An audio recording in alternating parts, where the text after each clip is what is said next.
तट पर बैठे बैठे तेरे हाथ कहाँ कुछ आएगा, रत्न मिलेंगे तुझको जब सागर के तह में जाएगा। कुछ ना आए हाथ समझना डुबकी अभी अधूरी है, चाहे कितना भी मुश्किल हो पहला कदम ज़रूरी है। हाय एवरीवन, स्वागत है आपका यूट्यूब चैनल में। आज हम ज्योग्राफी की एनसीईआरटी की सीरीज़ को शुरू करेंगे।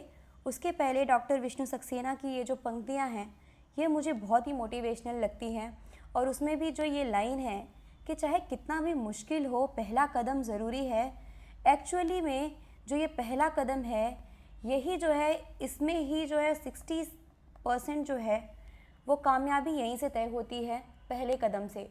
और ये मुश्किल होता है, बस पहला कदम ही मुश्किल होता है और उसके बाद ही जो है जो सारी चीज़ें हैं वो आसान हो जाती हैं।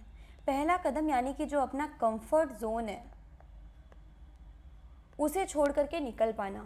बस उसे एक बार छोड़ करके बाहर निकले ना तो दुनिया में 100 रास्ते मिल जाते हैं। बहुत सारी चीज़ें हैं करने को, हमें लगता है कि कुछ नहीं है, सारी दुनिया ख़त्म है, अभी कुछ है ही नहीं, लेकिन बहुत सारी चीज़ें हैं। बस अपने कंफर्ट जोन को छोड़ करके बाहर निकलने ज़रूरत भर है। ज़िंदगी क्या है ना, ये एकदम कोहरे की तरह है कि जब हम एक कदम बाहर निकालते हैं ना तो 3-4 कदम आगे भर का दिखता है। उसके बाद फिर एक कदम आगे चलेंगे, फिर 3-4 कदम आगे भर का दिखेगा, उसके बाद फिर पूरा रास्ता ब्लैंक, दिखता ही नहीं। और ये भी ऐसे ही है, जब हम पहला कदम निकालते हैं ना तब जो है वो हमें अपॉर्चुनिटीज़ दिखनी शुरू होती हैं। जब हम कोशिश करते हैं, जब हम अपॉर्चुनिटीज़ के लिए तैयार होते हैं तब वो हमें दिखनी शुरू होती हैं। तो बस जो हमारी ये एनसीईआरटी की सीरीज़ है वो हमारे स्टडी के, जो हमारे एग्ज़ाम का क्रैक करने का गोल है, उस दिशा में हमारा पहला कदम है एनसीईआरटी। तो इधर कदम बढ़ाते हुए हम शुरू करने जा रहे हैं ज्योग्राफी की भी सीरीज़, साथ साथ में चलाएंगे। जैसे इतिहास की सीरीज़ चल रही है वैसे ही ज्योग्राफी की भी सीरीज़ चलेगी। और आप सब ने बड़े प्यारे प्यारे कमेंट्स किए हैं, बहुत ही अप्रिसिएशन किया है, जिससे हौसला मिला है। आपने रिक्वेस्ट भी किया था कि ज्योग्राफी कब से स्टार्ट होगी, और आपने बोला है कि मैं इस वीडियो को ना रोकूं लाइक्स और व्यूज़ के चक्कर में।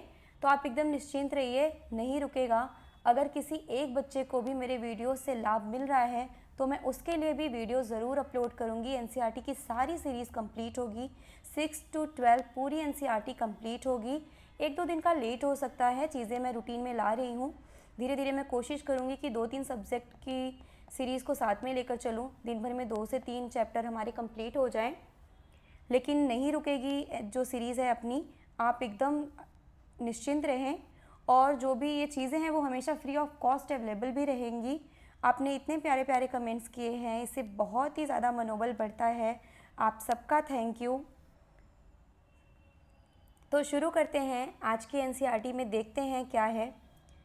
ज्योग्राफी की एनसीईआरटी है पृथ्वी हमारा आवास। उसमें जो चैप्टर 1 है वो है सौर मंडल में पृथ्वी।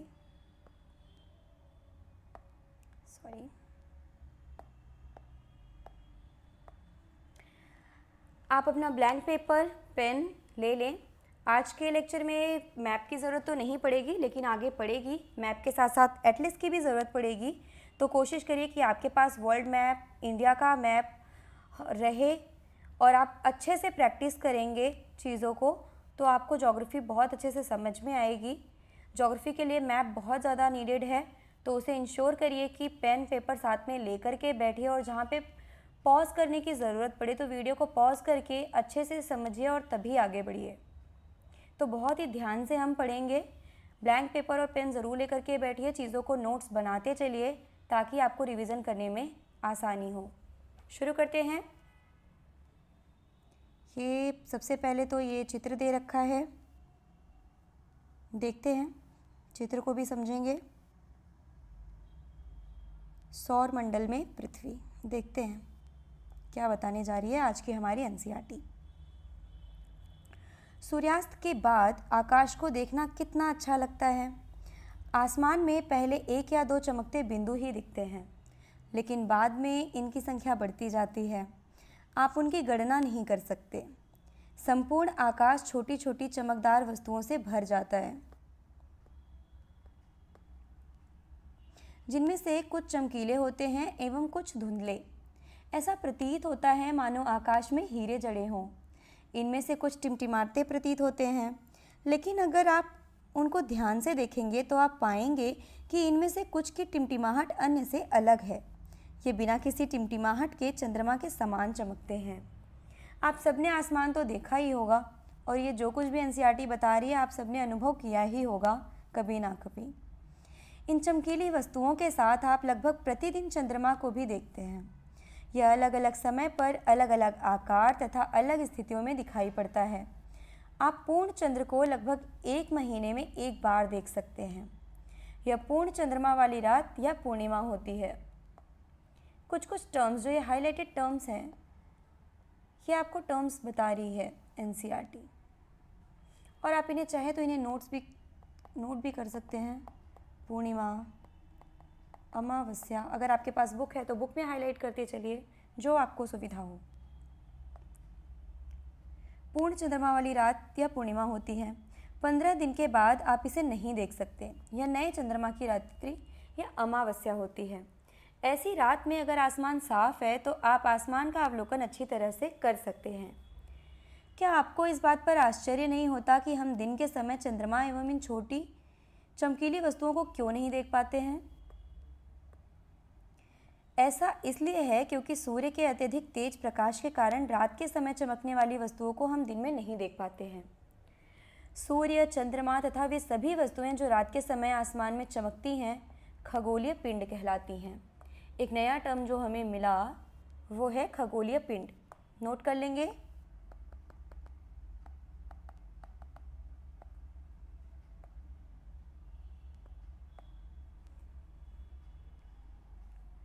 नेक्स्ट देखते हैं।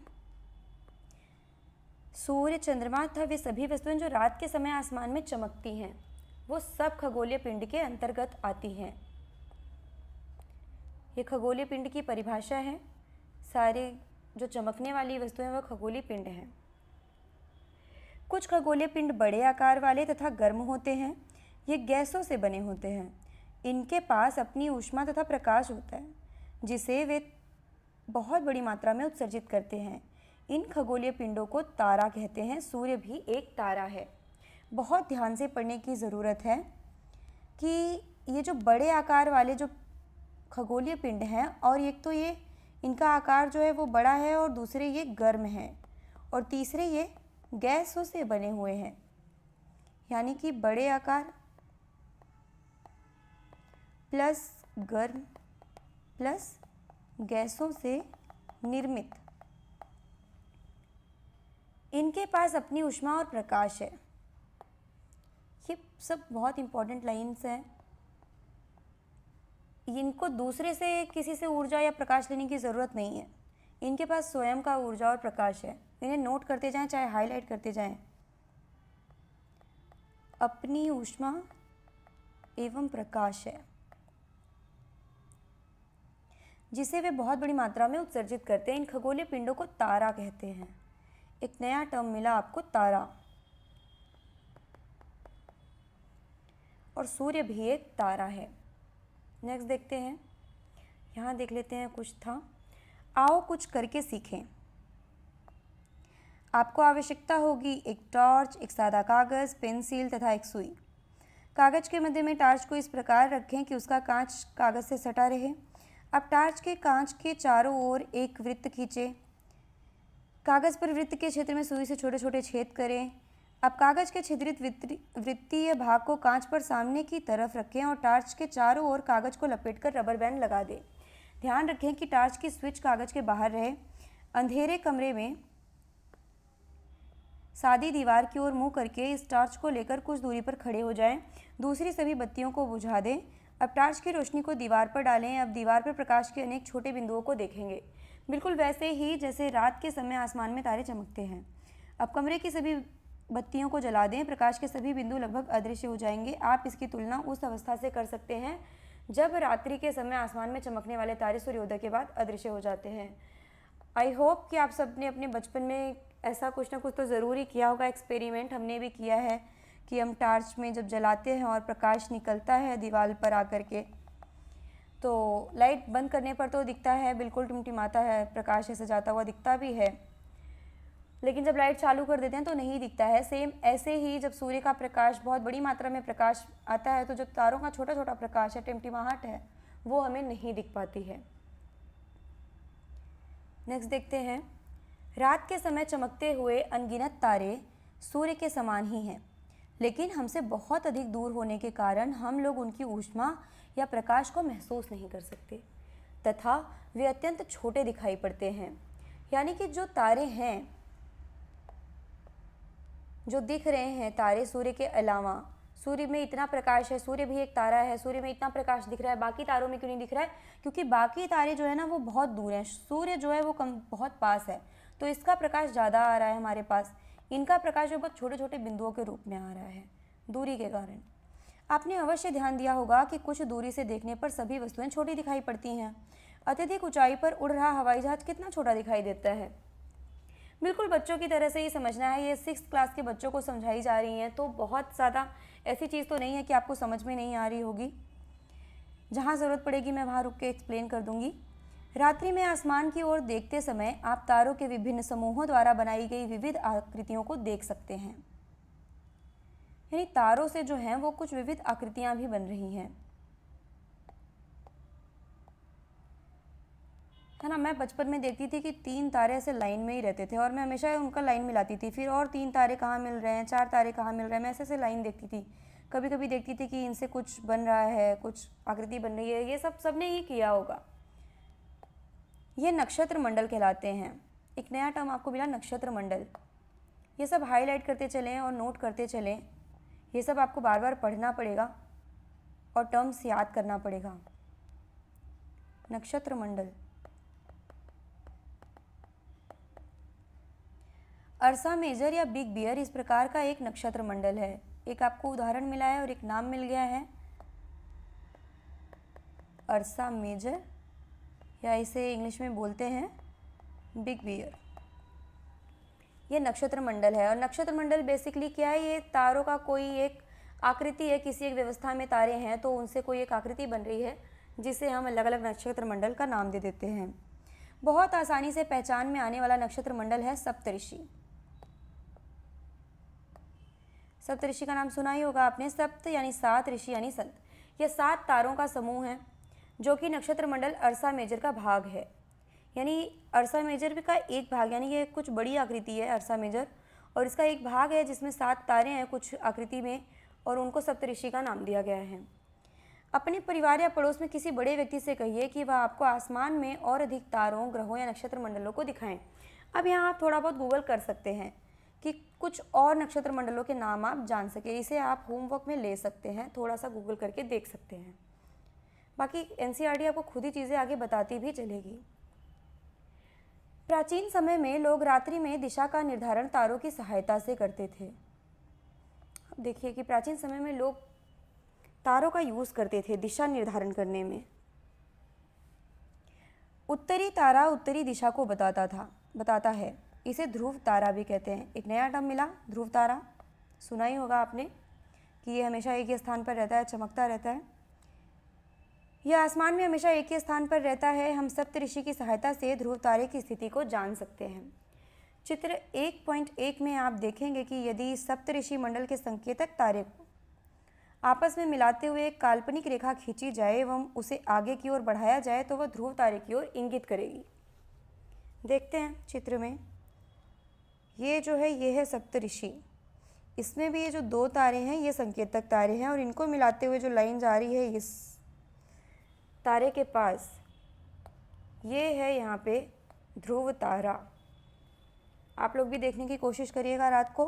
अगर आपको दिखे तो मुझे कमेंट में ज़रूर बताइएगा। और यहाँ से उत्तर दिशा आएगी, इधर पूरब होगा और इधर पश्चिम होगा। ठीक है, देखते हैं। कुछ खगोलीय पिंडों में अपना प्रकाश एवं ऊष्मा नहीं होती है। यानी खगोलीय पिंड जो होते हैं वो ऐसे भी होते हैं जिनके पास अपनी प्रकाश एवं ऊष्मा होती है, और कुछ ऐसे भी होते हैं जिनमें नहीं होती है। खगोलीय पिंड यानी कि जो भी है ब्रह्मांड में जो भी चीज़ें हैं एक पिंड के तौर पे, वो खगोलीय पिंड कही जा रही हैं। अब उनका जो सब डिवीज़न होगा वो अलग अलग टाइप से होगा। वे तारों के प्रकाश से प्रकाशित होते हैं। ऐसे पिंड ग्रह कहलाते हैं। तो हमें अब एक नया जो टर्म मिला जानने को, वो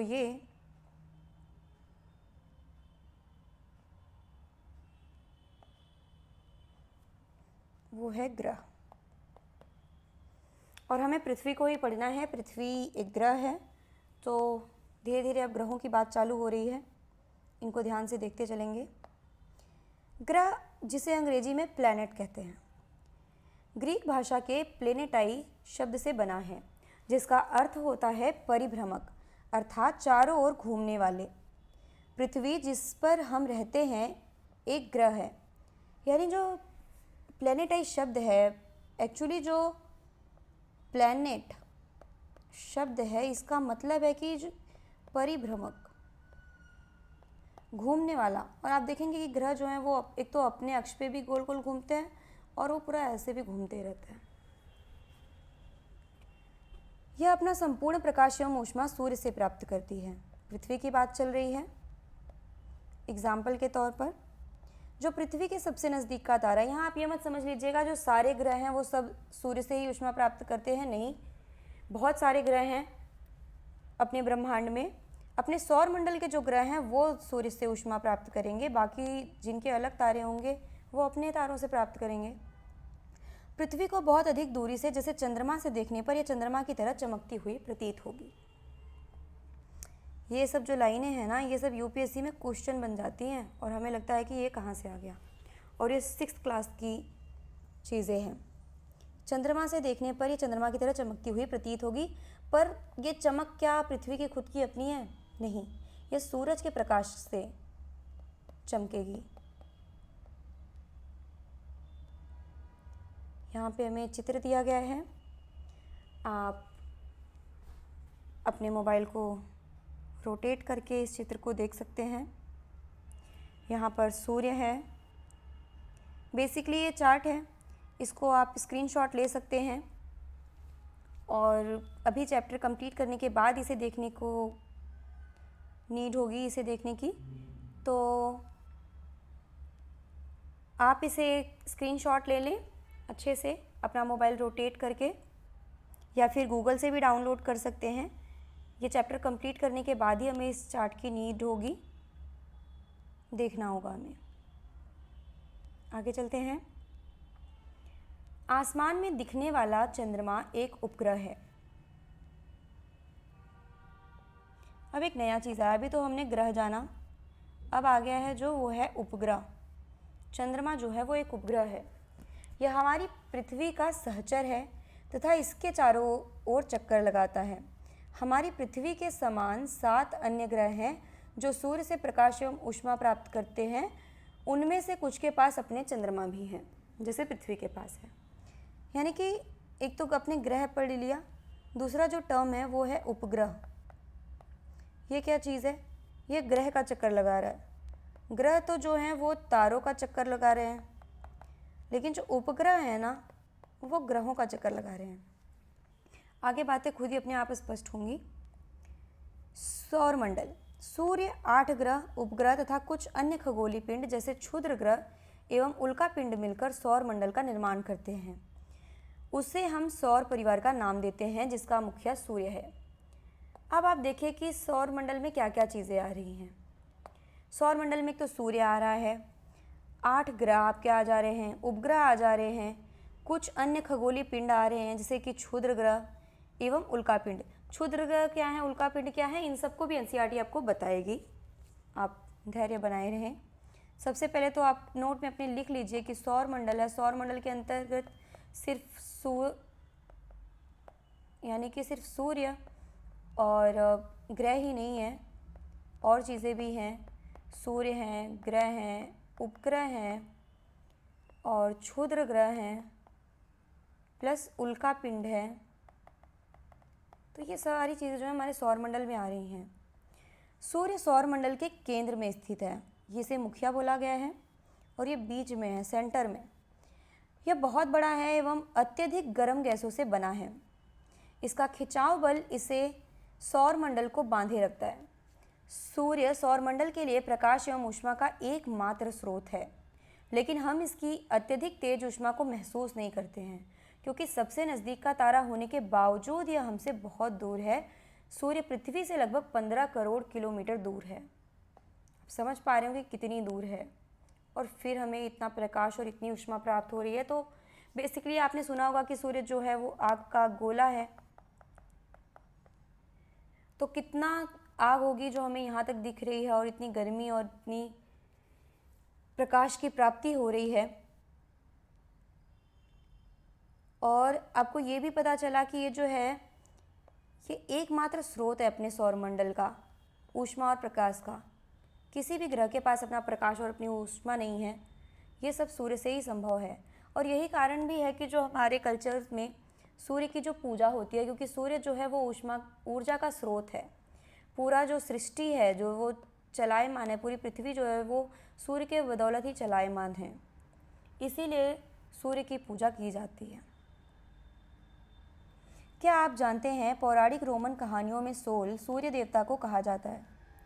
सौर शब्द का अर्थ है सूर्य से संबंधित, इसलिए सूर्य के परिवार को सौर मंडल कहा जाता है। सौर शब्द का उपयोग करते हुए अधिक शब्दों को लिखें, जैसे सौर ऊर्जा।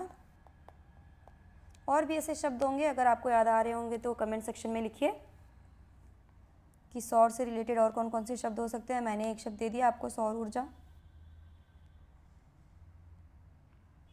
शब्द की उत्पत्ति। ऐसे बहुत से शब्द जिनका उपयोग हम एक भाषा में करते हैं, अक्सर वे दूसरी भाषाओं से लिए गए शब्द हो सकते हैं। उदाहरण के लिए ज्योग्राफी एक अंग्रेजी शब्द है। यह ग्रीक भाषा से लिया गया शब्द है, जिसका अर्थ है पृथ्वी का विवरण।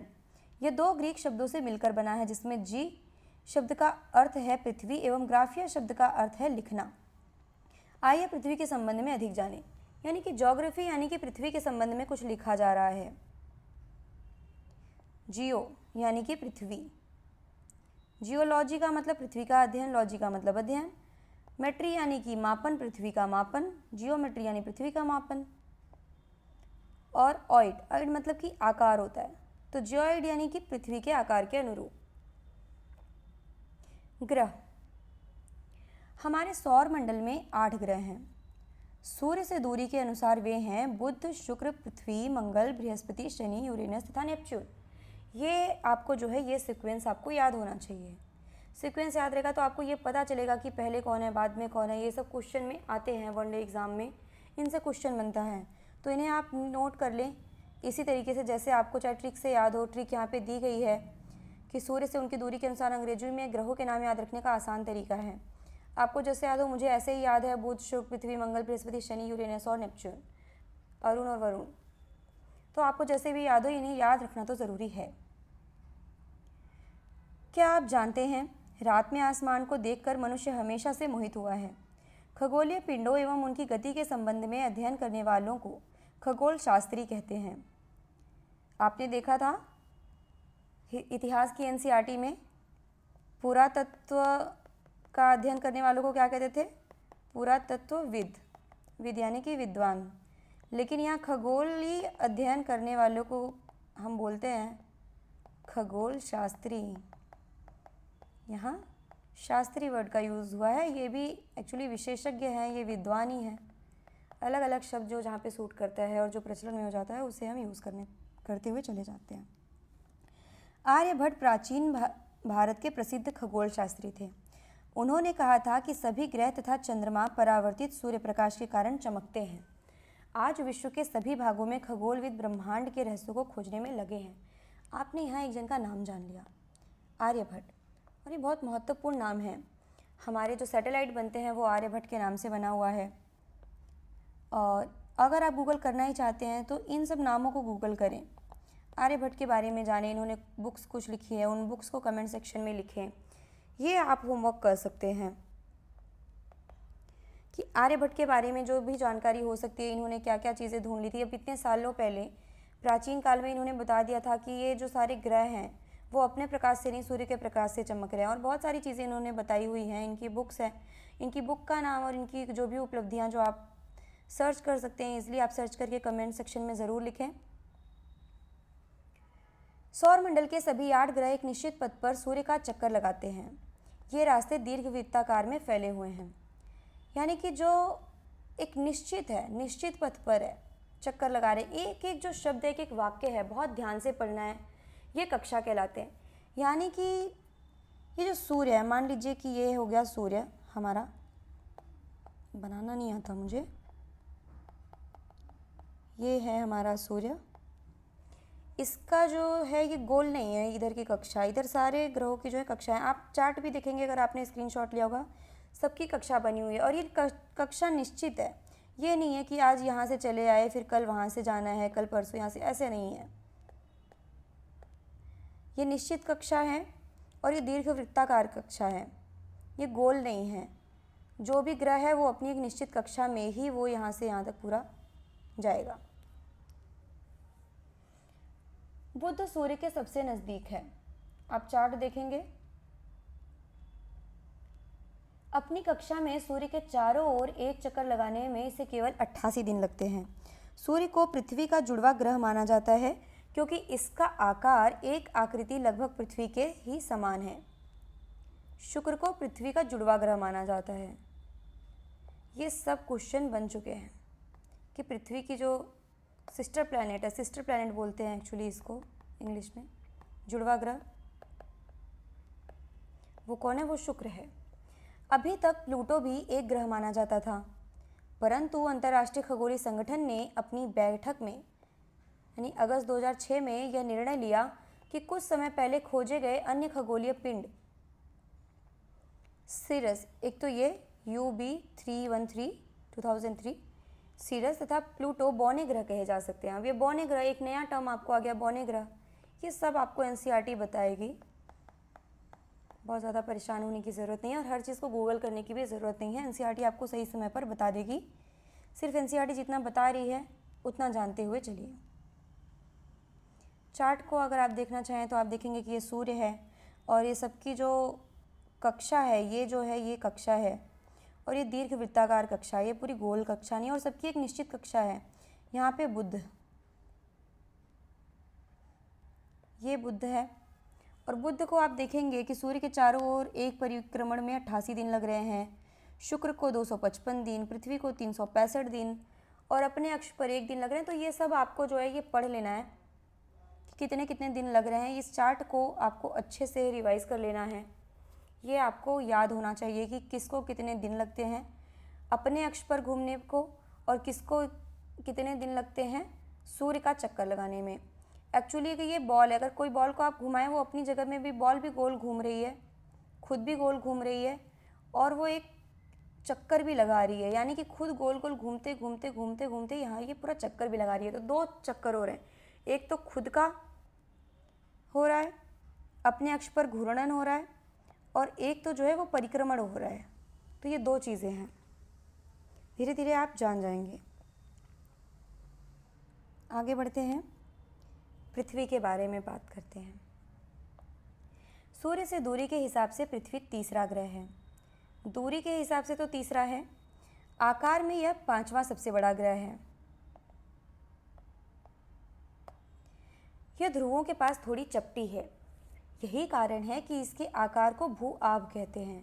भू आभ का अर्थ है पृथ्वी के समान आकार, जियोइड, ठीक है।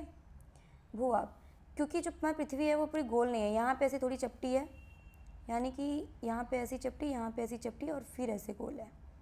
तो इसके लिए ये पृथ्वी हम इसे गोल बोलते हैं, यानी कि गोल है नहीं, बस गोल जैसी आकृति है पृथ्वी जैसी। और ये आकार में पांचवा ग्रह है, इससे बड़े 4 ग्रह हैं, ये इसका नंबर 5वां है टोटल 8 ग्रहों में से। और दूरी के हिसाब से ये तीसरी है, पहले बुध है, फिर शुक्र है, फिर पृथ्वी है।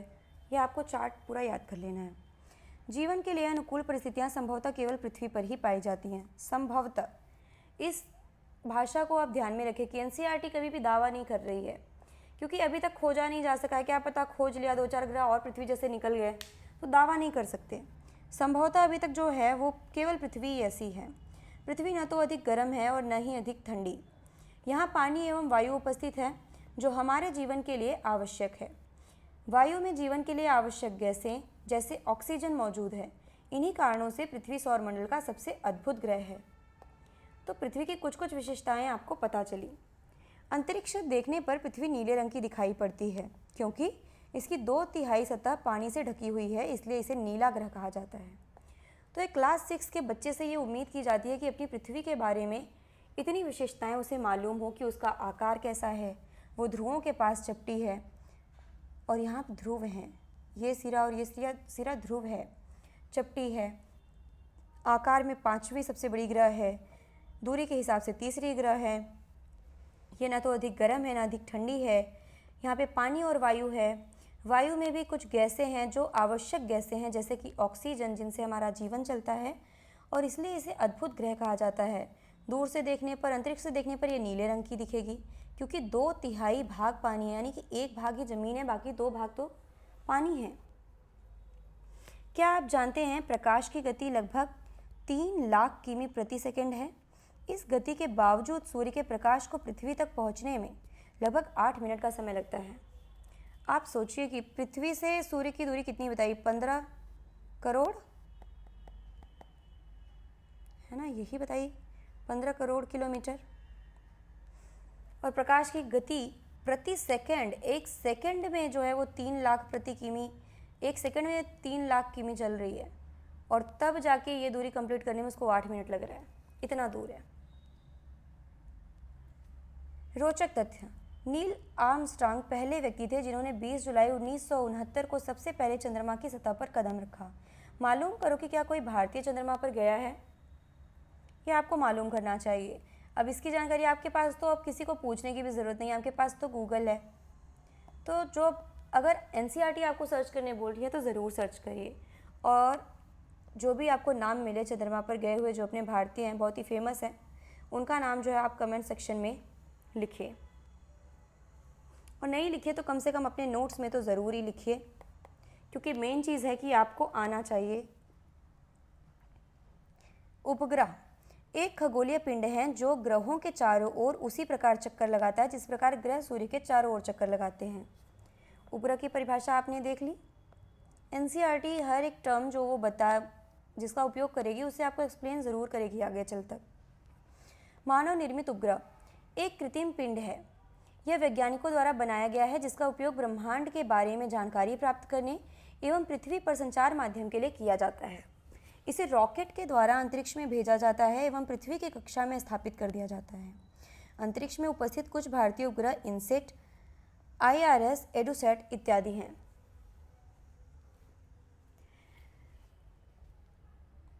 आपको उपग्रह की परिभाषा पता चल गई।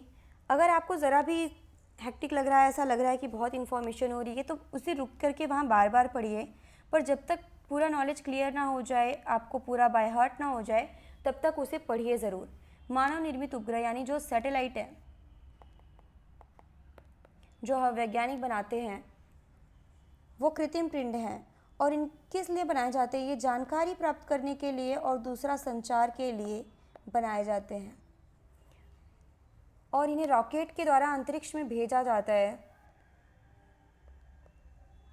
एक तरफ तो हम इतिहास में देख रहे हैं कि हमने अनाज उगाना सीखा है, और आज हम जहाँ पहुँच गए हैं, हम अंतरिक्ष में रॉकेट भेज रहे हैं, हम अपने उपग्रह बना करके भेज रहे हैं। तो कितने जल्दी मानव जो है वो कितने जल्दी डेवलप हो जाता है। अंतरिक्ष में उपस्थित कुछ भारतीय उपग्रह जो है वो इनसेट, IRS, एडुसैट इत्यादि हैं। ये सब नाम है, इन सबको एनसीईआरटी चाह रही है कि ये सारे नाम से आप 2-4 हो जाइए, इनको जानिए। चंद्रमा, हमारी पृथ्वी के पास केवल एक उपग्रह है चंद्रमा। पृथ्वी के पास सिर्फ एक ही उपग्रह है, यानी कि और ग्रहों के पास शायद और होंगे। इसका व्यास पृथ्वी के व्यास का केवल 1/4 है, यानी कि पृथ्वी इसकी 4 गुना बड़ी है। ये पृथ्वी से 4 मतलब 1/4 है, पृथ्वी इसकी 4 गुना, मतलब इतना ही है चंद्रमा। यह इतना बड़ा इसलिए प्रतीत होता है क्योंकि यह हमारे ग्रह से अन्य खगोलीय पिंडों की अपेक्षा नज़दीक है। एक्चुअली जो है चंद्रमा वो नज़दीक है, इसलिए इतना बड़ा दिखता है। यह हमसे लगभग 3,84,000 किलोमीटर दूर है। देख रहे हैं 3 लाख जो किलोमीटर की दूरी है, 1 सेकंड में प्रकाश जो है इस दूरी को प्राप्त कर लेता है 3 लाख की, तो 3,84,000 किलोमीटर दूर है, तो बहुत ज़्यादा दूर तो नहीं है, 1 सेकंड की दूरी है प्रकाश की। और सूर्य का प्रकाश आने में पृथ्वी तक 8 मिनट लगते हैं, तो सूर्य और चंद्रमा की दूरी बहुत ज़्यादा है। अब आप पृथ्वी से सूर्य एवं चंद्रमा की दूरियों की कल्पना कर सकते हैं। आप कर सकते हैं कल्पना कि चंद्रमा तो इतना 1 सेकंड की दूरी जो प्रकाश है वो कंप्लीट कर सकता है, और चंद्रमा में सूर्य में 8 मिनट की दूरी लग रही है। 15 करोड़ किलोमीटर कहाँ, और कहाँ 3 लाख, यानी लगभग 4 लाख आप समझ लीजिए, और कहाँ 15 करोड़। रॉकेट का प्रक्षेपण हो रहा है इस चित्र में। यहाँ पर रॉकेट का पृथ्वी पर गिरना, रॉकेट गिर गया, सैटेलाइट यहाँ पर उपग्रह का कक्षा में प्रवेश हो गया। बहुत ही इंटरेस्टिंग है ज्योग्राफी। जीव एवं पौधों को जीवित रहने तथा विकास करने के लिए किन तत्वों की आवश्यकता होती है। अब ये आपसे क्वेश्चन कर रही है एनसीईआरटी। एक तो उसने आपको ऑक्सीजन बता दिया है, दूसरा पानी और वायु तो इसने ही बता दिया है। एनसीईआरटी आपको वही क्वेश्चन करेगी, या तो वो आपको आगे चल के बताने वाली होगी, या तो पहले उसने आपको इन्फॉर्मेशन दे दी होगी।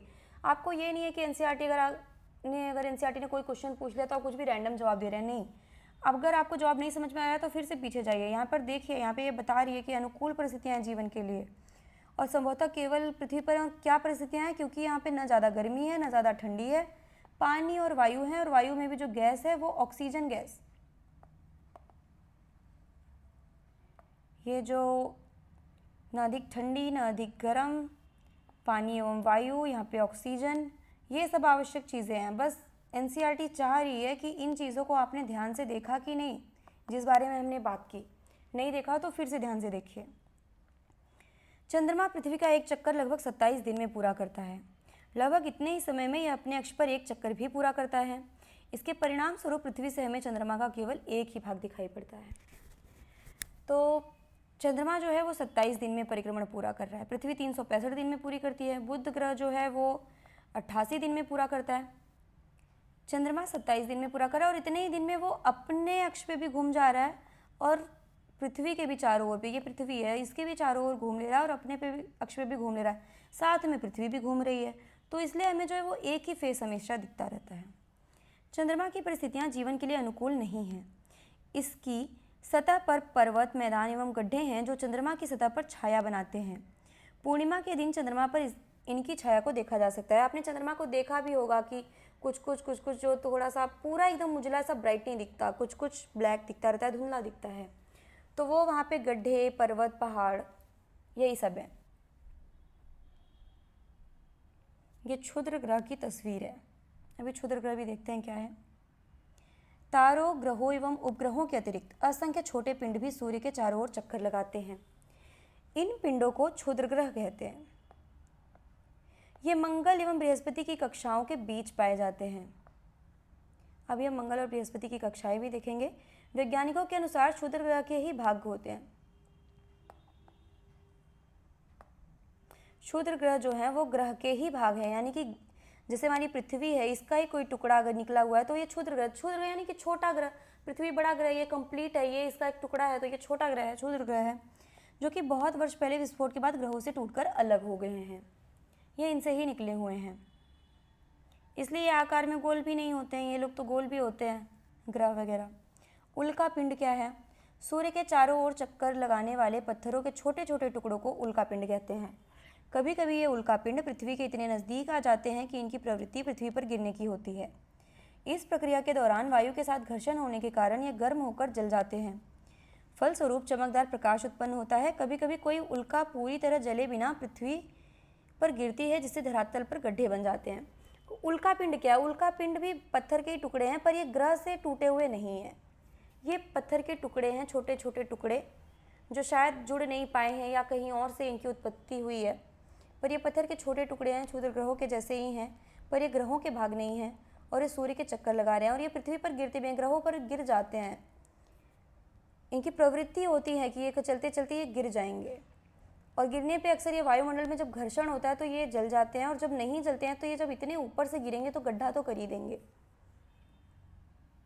क्या आपने तारों वाले खुले आकाश में एक ओर से दूसरी ओर तक फैली चौड़ी सफ़ेद पट्टी की तरह एक चमकदार रास्ते को देखा है? इस चित्र को ध्यान से देखिए। आपने देखा होगा कि आसमान में एक पूरा काला आकाश है, उसमें कहीं कहीं बहुत प्रकाश दिखता है, कभी कभी ज़रूर ही देखा होगा आपने। यह लाखों तारों का समूह है। बहुत सारे तारे जब आसपास होंगे तो एकदम पूरा प्रकाश से भर जाएगा। यह पट्टी आकाशगंगा मिल्की वे है। एक नया टर्म मिला आपको, मिल्की वे। आप सारे टर्म्स को लिखते जाएंगे ज़रूर कि आज क्या क्या आपको नया टर्म सीखने मिला। ज्योग्राफी बहुत ही ध्यान से पढ़ने वाला सब्जेक्ट है और बहुत ही इजी सब्जेक्ट है, इसमें आपको कुछ रटना नहीं पड़ेगा। एक बार आप चीज़ें समझ जाएंगे तो आप लॉजिक समझने लगेंगे तो आपको खुद समझ में आने लगेगा, क्योंकि ये ज्योग्राफी जो है वो साइंस है, ये साइंस के हिसाब से चलती है। बस आपने एक बार चीज़ें समझ ली कि वर्क कैसे कर रही हैं तो वो उसी प्रकार से वर्क करेंगी। इन्हें रटने की ज़रूरत नहीं है, लेकिन कुछ टर्म्स हैं जिनको आपको जानना पड़ेगा, इसलिए हर लाइन को, हर शब्द को ध्यान से पढ़िए। हमारा सौरमंडल इस आकाशगंगा का एक भाग है। प्राचीन भारत में इसकी कल्पना आकाश में प्रकाश की एक बहती नदी से की गई थी, इसलिए इसे गंगा कहा जा रहा है, आकाश वाली गंगा है ये। इस प्रकार इसका नाम आकाशगंगा पड़ा था। आकाशगंगा करोड़ों तारों, बादलों तथा गैसों की एक प्रणाली है। इस प्रकार की लाखों आकाशगंगाएं मिलकर ब्रह्मांड का निर्माण करती हैं। यानी कि जो ब्रह्मांड है, ब्रह्मांड में सिर्फ एक ही आकाशगंगा नहीं है, बहुत सारी आकाशगंगा। एक आकाशगंगा में तो खुद ही लाखों करोड़ों तारे हैं।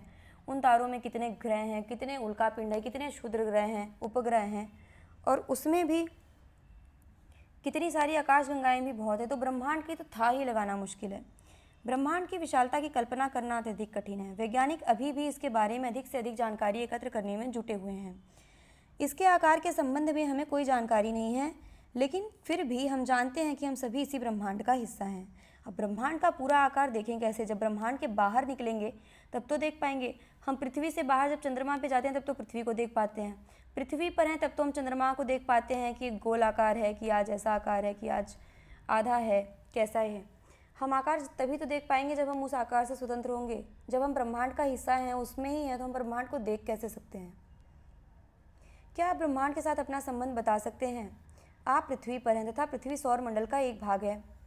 ये है हम हैं पृथ्वी में, पृथ्वी सौरमंडल का एक भाग है।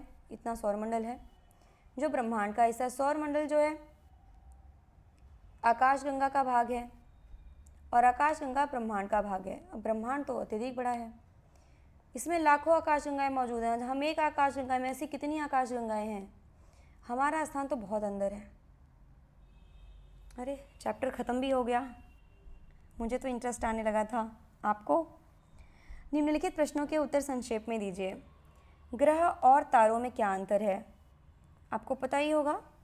अगर आप जो क्वेश्चन पढ़ रहे हैं अगर आपको नहीं आए, तुरंत आप वापस ऊपर जाइए और फिर से अपने नोट्स देखिए, फिर से वहाँ पे ग्रह की परिभाषा में जाइए, तारे की परिभाषा में जाइए। तारों के पास अपनी चमक है, अपनी ऊष्मा है, वो गर्म है। ग्रह जो हैं इनके पास अपना प्रकाश, अपनी ऊष्मा नहीं है, ये तारों के चक्कर लगाते हैं। सौर मंडल से आप क्या समझते हैं? सौर मंडल में आपने देखा कि सूर्य है, पृथ्वी है, उपग्रह हैं, क्षुद्र ग्रह हैं, उल्कापिंड हैं। सूर्य से उनकी दूरी के अनुसार सभी ग्रहों के नाम लिखें। अब ये जो आपको शुरू में ही जो चार्ट था, आपको वो जो चित्र दिया गया है, उन सभी ग्रहों के नाम लिखने हैं। बुध, शुक्र, पृथ्वी, मंगल, बृहस्पति, शनि। इस तरीके से आपको लिखना है और ये सीक्वेंस आपको लिखना ही नहीं है, ये याद कर लेना है। अगर आपको तो चाहिए कि आप 8-10 बार लिखिए जब तक आपको याद ना हो जाए। सीक्वेंस लिखिए और उसके बाद कितना इनका परिक्रमण काल कितना है और घूर्णन काल कितने दिन का है, वो सब लिखते जाइए। कौन बड़ा है, कौन छोटा। चार्ट में जो भी कुछ चार्ट में दिया है, एनसीईआरटी के मानचित्र और एनसीईआरटी के चित्र, एनसीईआरटी के जो बॉक्स में बनी हुई चीज़ें हैं, जो भी एनसीईआरटी क्वेश्चन कर दिए, सब इंपॉर्टेंट है। बहुत ध्यान से पढ़िए, एनसीईआरटी एकदम घोर के पी जाइए। 6ठी क्लास की एनसीईआरटी है ये। 6वीं के बच्चों से एक्सपेक्ट किया जा रहा है कि उनके पास ये सब नॉलेज होनी चाहिए। पृथ्वी को अद्भुत ग्रह क्यों कहा जाता है? आपने देखा ही है, क्योंकि पृथ्वी पे जीवन है, पृथ्वी पे ऑक्सीजन गैस है, पानी है, वायु है, जो अभी संभवतः दूसरे ग्रहों पर नहीं है। हम हमेशा चंद्रमा के एक ही भाग को क्यों देखते हैं? क्योंकि चंद्रमा अपने अक्ष पे भी रोटेट करता है, प्लस परिक्रमण करते हुए भी घूमता है, और पृथ्वी भी रोटेट करती है, तो हमेशा जो है एक ही फेसिंग दिखती रहती है, क्योंकि वो जितने समय में परिक्रमण करता है उतने समय में अपना भी एक घूर्णन करता है। अदरवाइज वो जल्दी जल्दी घूर्णन उसका समाप्त होता रहता तो हम अलग अलग भी देखते रहते। ब्रह्मांड क्या है?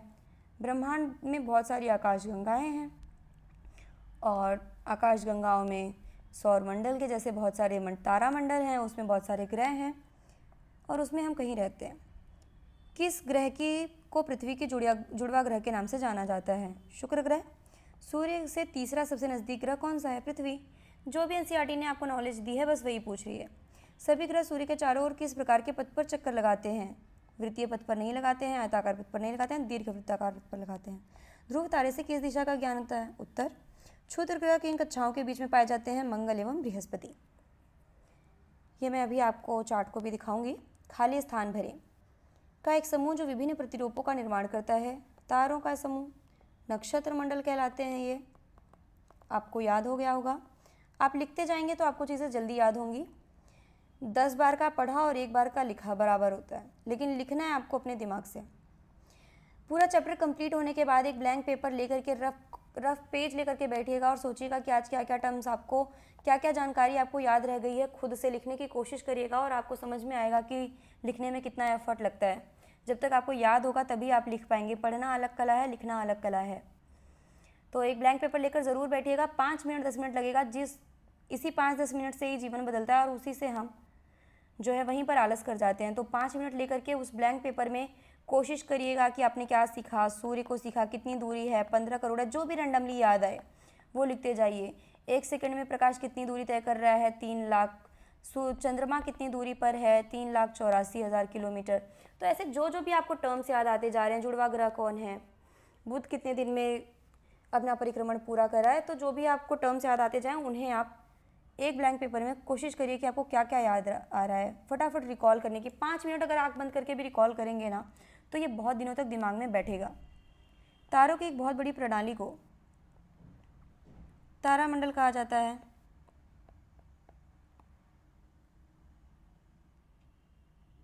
पृथ्वी के सबसे करीब है चंद्रमा। सूर्य से तीसरा सबसे नज़दीक ग्रह है पृथ्वी। ग्रहों के पास अपनी ऊष्मा एवं प्रकाश नहीं होता। सौर मंडल का एक चार्ट तैयार करें। छुट्टियों में एक तारामंडल को जाकर देखें और वहां अपने अनुभव को कक्षा में बताएं। पृथ्वी एवं सौर मंडल पर एक क्विज प्रतियोगिता का आयोजन करें। अब ये कुछ खेल हैं। ये खेल तो हम खेलने नहीं वाले, लेकिन फिर भी एक खेल को आप जान लीजिए। यहाँ पर सूर्य है, बुध, शुक्र, पृथ्वी, मंगल, बृहस्पति, शनि, यूरेनस। ये भी एनसीईआरटी ने आपको दिया हुआ है। इसका आप स्क्रीनशॉट ले सकते हैं। सूर्य की आपके पास क्या क्या जानकारी है इसके पास लिखिए। बुध की ये कितने दिन में? ये 88 दिनों में हो रहा है। ये 255 दिन में हो रहा है। शुक्र 255 दिन, ये 365 दिन। तो ऐसे आप पूरा यहाँ तक लिखते जाइए।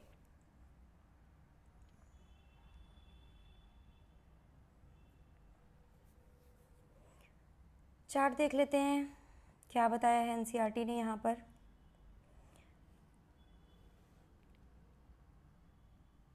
आप अपने मोबाइल को रोटेट कर लें और अगर आप अपनी सुविधा के अनुसार स्पीड अगर कम है तो स्पीड को तेज़ करके देख सकते हैं।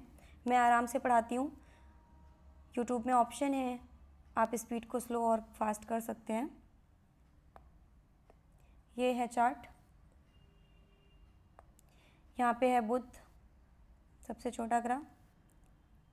सूर्य के चारों ओर परिक्रमा 88 दिन, घूर्णन 59 दिन। शुक्र जो है सूर्य के चारों ओर परिक्रमण 255 दिन और घूर्णन 243 दिन, लगभग उतना ही है। और अपने अक्ष पर घूर्णन एक ही दिन में पृथ्वी कर लेती है और परिक्रमण जो है वो 365 दिन में करती है। एक ही दिन में कर ले रही है। चंद्रमा की संख्या 1 है पृथ्वी की। मंगल जो है, यहाँ जो मंगल है और ये जो बृहस्पति है, इसके बीच में आप देखिए क्षुद्र ग्रहों की पट्टी कैसी है। ये भी दीर्घवृत्ताकार आकार में है। ये नहीं है कि सारी जगह चौड़ाई ऐसी एक बराबर नहीं है। यहाँ पे पतला, यहाँ पे मोटा है। तो इस तरीके के आकार को ध्यान से देखते जाना है। जो भी चित्र दिए गए ना उन्हें बहुत ध्यान से देखिए और ऑब्जर्व करिए। मंगल का परिक्रमण 687 दिन का है। मंगल भी इंपॉर्टेंट ग्रह है। बहुत सारे सैटेलाइट्स यहाँ भेजे जाते हैं। इसका भी जो अक्ष पर घूर्णन है वो पृथ्वी के बराबर ही एक ही दिन पे है। चंद्रमा की संख्या 2 है। बृहस्पति सूर्य के चारों ओर एक परिक्रमण 11 साल, 11 महीने और लगभग 12 साल में आते हैं। अपने अक्ष पर घूर्णन 9 घंटे में ही हो जाता है, मतलब एक दिन भी नहीं लगता। कितना तेज घूर्णन करता होगा। लेकिन क्योंकि दूरी बढ़ती जा रही है सूर्य के तरफ, तो इसलिए चक्कर भी, ये पथ भी ज़्यादा बड़ा होता जाता होगा। तो जितना दूरी बढ़ती जाएगी उतना तो उन्हें दिन ज़्यादा ही लगेंगे, ये तो तय है। चंद्रमा की संख्या लगभग 53 है। सूर्य के चारों ओर एक परिक्रमण 29 साल 5 महीने, इसके तो सबसे ज़्यादा। अक्ष पर घूर्णन 10 घंटे 40 मिनट, लगभग 53 चंद्रमा की संख्याएं इसके पास। यूरेनस सूर्य के चारों ओर परिक्रमण 84 साल में लगते हैं, इससे भी ज़्यादा, क्योंकि जितना दूर ये बढ़ते जाएंगे उतने इनके जो ये रास्ता है ये ज़्यादा लंबा होता चौड़ा होता जाएगा। 17 घंटे में ये अपने अक्ष पर घूर्णन कर लेते हैं। चंद्रमा की संख्या 27 है। नेपच्यून के पास जो परिक्रमण काल है वो 164 है। 16 घंटे में ये घूर्णन कर लेता है और 13 इनके चंद्रमा की संख्या है। आंतरिक ग्रह कौन से हैं? सूर्य के बहुत नज़दीक ये चट्टानों से बने हैं। ये जो 4 ग्रह हैं जो इस कलर से दिए गए हैं ये आंतरिक ग्रह हैं, यानी कि बुध, शुक्र, पृथ्वी और मंगल। ये बाह्य ग्रह सूर्य से बहुत दूर हैं तथा बहुत बड़े आकार के हैं। ये गैस तथा तरल पदार्थों से बने हुए हैं। ये बृहस्पति, शनि, यूरेनस, ये 4 ग्रह जो हैं वो बाह्य हैं और चाहे 4 ग्रह जो हैं वो आंतरिक ग्रह हैं। तो ये सब चीज़ों को आपको जान लेना है कि बुध, शुक्र, पृथ्वी, मंगल, ये क्षुद्र ग्रह के इधर वाले ग्रह हैं, ये आंतरिक ग्रह हैं और ये चट्टानों से बने हैं। इनकी विशेषता को भी देखते जाना है कि ये चट्टानों से बने हैं। और बाह्य ग्रह जो हैं वो सूर्य से दूर हैं, बाहर हैं और ये बड़े आकार के हैं और ये गैस और तरल पदार्थों से बने हैं। ये ठोस नहीं है, ये बाहर है।